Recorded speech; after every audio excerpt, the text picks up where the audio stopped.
पहले तो मैं कोना गांव की इस पावन पवित्र धरा को प्रणाम करती हूँ। इस धरा पे आए मेरे पिता तुल्य बुजुर्गों, भारी संख्या में आई मेरी माताओं बहनों, घरों से सुन रही मेरी माताएं बहनें, मेरे भाइयों, देश का उज्जवल भविष्य प्यारे बच्चों, मैं आप सबका बहुत बहुत धन्यवाद करती हूँ, अभिनंदन करती हूँ। इंडियन नेशनल लोकदल पार्टी के प्रत्येक कार्यकर्ता, प्रत्येक पदाधिकारी, सभी का प्रदेश स्तर के, जिला स्तर के, हल्का स्तर के, गांव स्तर के सभी का मैं तहे दिल से धन्यवाद करती हूँ, अभिनंदन करती हूँ। सुबह से शाम होने को है, लेकिन उनके हौसले में कहीं कोई कमी नहीं है। मैं आप सबसे अनुरोध करूंगी, एक बार सभी के लिए आप हौसला अफजाई करें, जोरदार तालियां जरूर दें। वहीं गांव के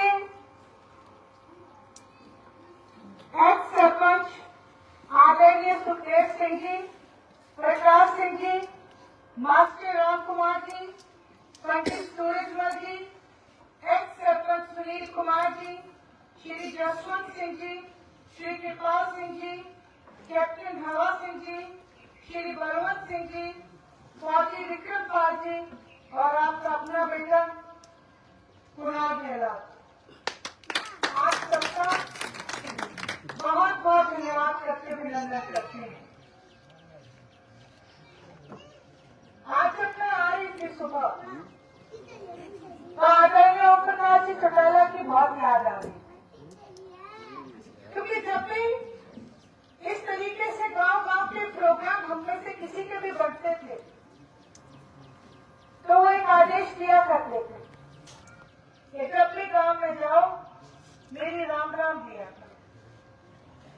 आज वो हमारे बीच में नहीं है, लेकिन उनका दिखाया रास्ता, उनका आदेश आज भी हमारे कानों में गूंजता है।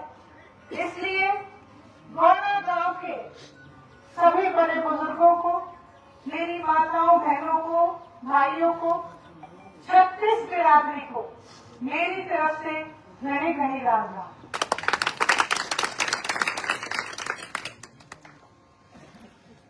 जैसा कि मुझसे पूर्व सभी वक्ताओं ने आपको बड़े विस्तार से बताया, आज कोई चुनाव नहीं है, ना कोई वोट मांगने के लिए आए हैं, लेकिन आज आपके बीच में आने का मकसद आदरणीय चौधरी देवीलाल जी का जन्म दिवस है। ऐसा दिन जिसको आप और हम मिलके हर साल सम्मानजनक के रूप में मनाते हैं। इस बार ये सम्मान दिवस 25 सितंबर आपके बिल्कुल करीब रोहतक में मनाने का पार्टी ने निर्णय लिया है। उसी के लिए अभय सिंह जी चौटाला 21 अगस्त को गोहाना में कम्युनिटी सेंटर शाम को 4 बजे वहां पे पहुंचेंगे। ये बात तो आपको मुनादी से भी पता चल सकती थी, लेकिन आपका और हमारा रिश्ता न केवल राजनीतिक बल्कि पारिवारिक भी है।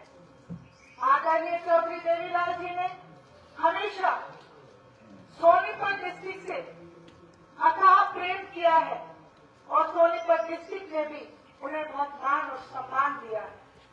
इसलिए ये हमारा कर्तव्य बनता है कि हम स्वयं आके आप सबको निमंत्रण दें।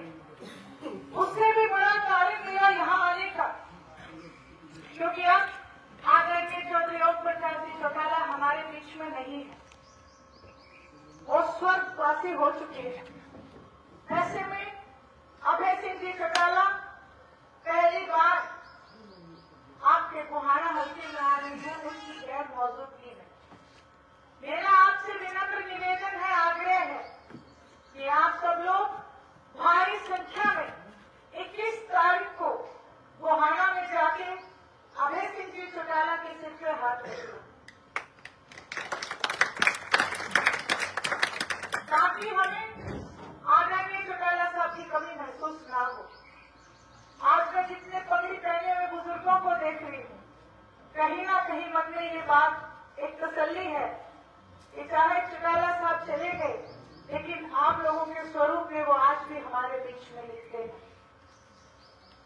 वहीं मेरी माताओं बहनों से भी विनती और प्रार्थना है, आप सब लोग भी जरूर जाना, क्योंकि जिसके सिर पे मां का हाथ हो उसको दुनिया की कोई ताकत नहीं हरा सकती। इसलिए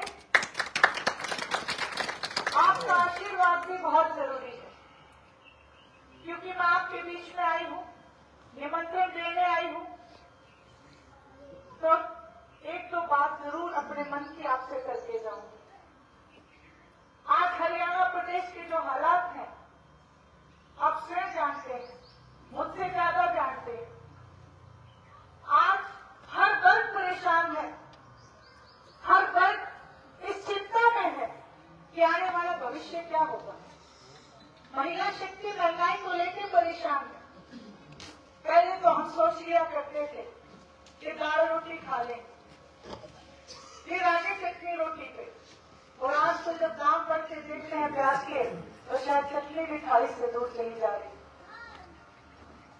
आज अगर घर में 2 मेहमान आ जाए तो मेरी बहनों के माथे पे चिंता हो जाती है कि महीने का बजट गड़बड़ाएगा। इतनी महंगाई है। महंगाई की मार झेलते झेलते एक और मार, हमारे बच्चे बेरोजगार, हमारे बालकों को नौकरी नहीं मिलती। पढ़ा लिखा दिए, पीएचडी तक करा दिए, लेकिन हालात ऐसे पैदा कर रखे हैं मौजूदा सरकार ने कि हमारे बालक ट्रे पकड़ने को मजबूर है।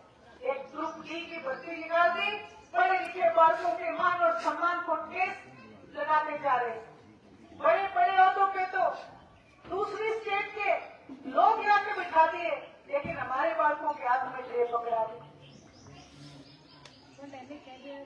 पढ़े लिखे बच्चों को सम्मानजनक अगर उनकी पढ़ाई के मुताबिक रोजगार न मिले, ये भी उनका बहुत बड़ा अपमान है। देश छोड़ने को बच्चे मजबूर हैं, और जब बाहर देश में जाते हैं तो उनकी मनमर्जी चलती है। जब मनमर्जी आए वो कह देते हैं निकलो हमारे देश से। जब बच्चे वापस आते हैं तो अपने आप को ठगा महसूस करते हैं। वहीं किसान और सवेरे वर्ग की अगर मैं बात करूं तो आज किसान बेहाल है, परेशान है। चौधरी देवीलाल जी कहा करते थे कि बिजली पानी का प्रबंध हो और भ्रष्टाचार बंद हो, लेकिन आज भ्रष्टाचार चरम सीमा पे है।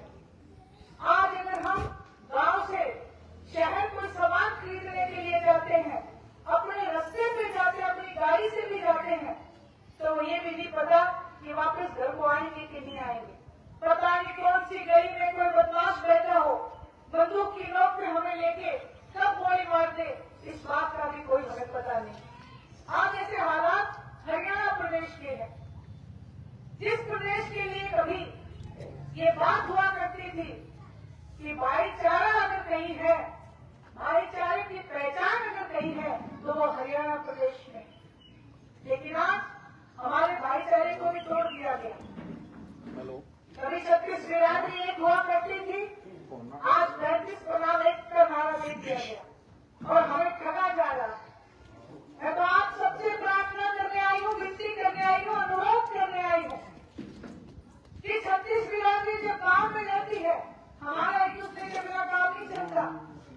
इन लोगों का कुछ नहीं बिगड़ता, ये हमें जात पात धर्म बिरादरी के नाम पे लड़ा देते हैं, हमसे वोट तो बटोर लेते हैं, लेकिन हमारे लिए कुछ नहीं करते।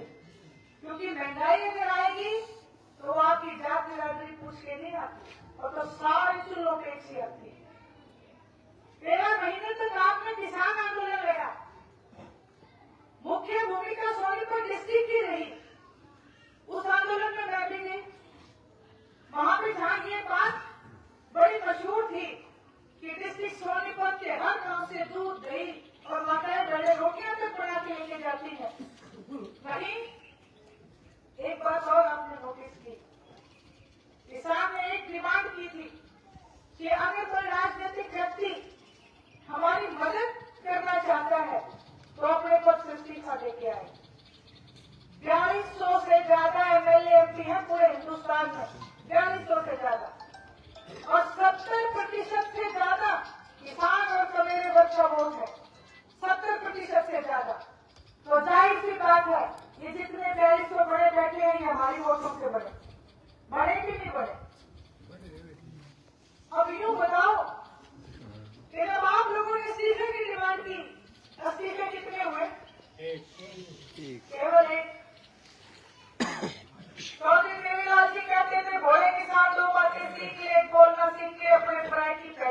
लीजिए। आज आप लोगों के बीच में ये बात चरितार्थ हो चुकी है कि आप लोगों के लिए अगर कोई हरियाणा प्रदेश में कोई पार्टी है तो वो इंडियन नेशनल लोकदल और कोई पार्टी नहीं। मैं वोट मांगने के लिए मैं भी फतेहाबाद से चुनाव मैंने लड़ा। मैं कई जगह गई, मुझे एक बात कहने लगे बड़े बुजुर्ग, क्योंकि आजकल बुजुर्गों को बच्चों की माननी पड़ती है। बोले बेटी, इंडियन नेशनल लोकदल पार्टी ने कभी कोई बुरा काम नहीं किया, ना उनके लीडर्स ने कभी किसी व्यक्ति विशेष को तंग किया, लेकिन ये पुकारा तो हमने फूल तोड़ना है तो कांग्रेस की वोट जाने। मैंने उनको कहा, मैंने कहा ताऊ जी भूल गए, क्या वही कांग्रेस है? हमने घास से खेतरा में उगाकर उसका नाम भी कांग्रेस रख दिया था। जरा था कि नहीं जरा? ये वही कांग्रेस है, ये आपको फिर धोखा देगी। और वही हुआ इस बार। अगर भारतीय जनता पार्टी सत्ता में है तो कांग्रेस पार्टी की बदौलत है। पहले दुष्यंत ने नुकसान किया, पिछली बार दुष्यंत ने घर को तोड़ा, पार्टी को तोड़ा, वर्कर को तोड़ा और बीजेपी के साथ जुड़ गया। इस बार भूपेंद्र सिंह हुड्डा अपनी ही पार्टी का नुकसान करके फिर जाके बीजेपी से जुड़ गए। मैं तो आपसे प्रार्थना करने आई हूँ, अभय सिंह चौटाला को तो उस गलती की सजा दे रहे हैं लोग जो गलती उन्होंने कभी करी ही नहीं। किसान आंदोलन में इस्तीफा देना अगर गलती है तो ये गलती बार बार दोहरानी चाहिए। ऐसा नेता हिंदुस्तान में हमेशा रहना चाहिए, क्योंकि किसान और कमेरे वर्ग का मान केवल अगर कोई रखा तो अभय सिंह जी चौटाला ने रखा। ज्यादा बातें ना करते हुए आपसे पुनः प्रार्थना करूंगी। आपने चौधरी जवाहरलाल जी को साथ दिया, आपने ओम प्रकाश जी चौटाला जी को साथ दिया। एक बार आप अभय सिंह जी चौटाला को आजमा के देखिए, एक चांस अभय सिंह जी चौटाला को देके देखिए। मैं आपको इस मंच के माध्यम से यकीन दिलाती हूँ, आपको निराशा नहीं होगी, आपको खुशी होगी कि हमने एक ऐसे व्यक्ति को, एक ऐसे नेता को मजबूत बनाया जिसने हमेशा विधानसभा में आपकी आवाज को बुलंद करने का काम किया। ये सारी बातें आपसे करने आई थी, आप सबको देख के ज्यादा बोलिए।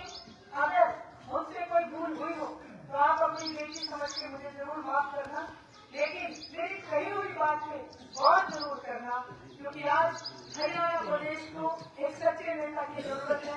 ये झूठ बोलने वाले तो बहुत आते और जाते रहे। ये बातें आपसे करने आई थी। आप सब लोगों से एक विश्वास चाहूंगी, आप 21 तारीख को जरूर गोहाना पहुंचेंगे ना? यहाँ आप 21 तारीख को पहुंचे, आप 25 सितंबर को भी जरूर जहन में रखना। ये जितनी मेरी बातें मैंने बैठी है, देखो चौटाला साहब की तरह इतनी तो मजबूत याददाश्त नहीं रहती कि मेरे को नाम याद रहेंगे, लेकिन चेहरा मैं कभी किसी का नहीं भूलती। आप सबको मैं वहां मिलूंगी, अगर नहीं आए तो मैं फिर गाँव में आ जाऊंगी, लेकिन भी आप क्यों नहीं आए? जरूर पहुंचना। आप सबने मेरी बात को सुना, आप सबने मुझे मान और सम्मान दिया। मैं आपकी हमेशा आभारी रहूंगी। आप सबका बहुत बहुत धन्यवाद। राम राम।